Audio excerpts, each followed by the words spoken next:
এক নম্বর আসামি মোহাম্মদ সোহেল রানা নিজেকে আদালতের নিকট মাপ চেয়েছেন, অর্থাৎ দোষ স্বীকার করে নিয়েছেন। জোরপূর্বক ধর্ষণ করার আলামত ভিকটিম রামিসা আক্তারের দেহে পাওয়া গেছে।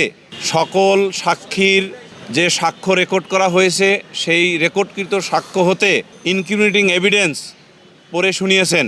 সকল সাক্ষীর ইনক্রিমিনেটিং এভিডেন্সের সারমর্ম হলো, এক নম্বর আসামি সোহেল রানা ভিকটিম রামিসা আক্তারকে তার ও তার স্ত্রী দুই নম্বর আসামি স্বপ্না আক্তারের বসবাস করা ফ্ল্যাটের বাথরুমে ধর্ষণ করে গলা কেটে হাত আলাদা করে এবং অন্যান্য অঙ্গে ইনজুরি ঘটিয়ে হত্যা করেছেন।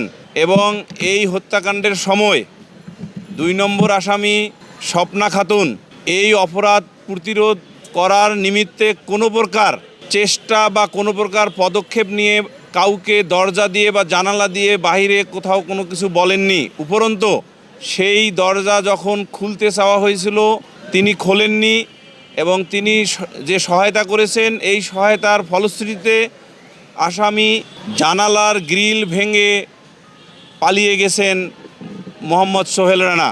আমাদের যে সংশ্লিষ্ট অটোপসি ডক্টর অর্থাৎ পোস্টমর্টেম বা ময়নাতদন্ত সম্পন্নকারী যিনি ডাক্তার ছিলেন তিনি তার ওপিনিয়নে বলেছেন যে ইনজুরিগুলোর সাথে উনি ভাইটালি যে অংশটি বলেছিলেন যে there were signs of recent forceful sexual intercourse, অর্থাৎ উনি বাংলা পড়িয়ে শুনিয়েছেন আসামিদ্বয়কে যে সম্প্রতি জোরপূর্বক ধর্ষণ করার আলামত ভিকটিম রামিসা আক্তারের দেহে পাওয়া গেছে।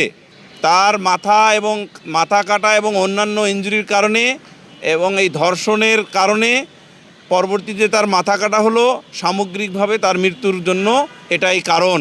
এক নম্বর আসামি মোহাম্মদ সোহেল রানা উন্মুক্ত ট্রাইব্যুনালে প্রথমে নির্দোষ দাবি করলেও পরে নিজেকে আদালতের নিকট মাপ চেয়েছেন, অর্থাৎ দোষ স্বীকার করে নিয়েছেন। দ্বিতীয় স্বপ্না খাতুন যে আসামি উনি স্বাভাবিকভাবে আসামিগণ যেভাবে নির্দোষ দাবি করেন উনিও সেই নির্দোষ দাবি করেছেন।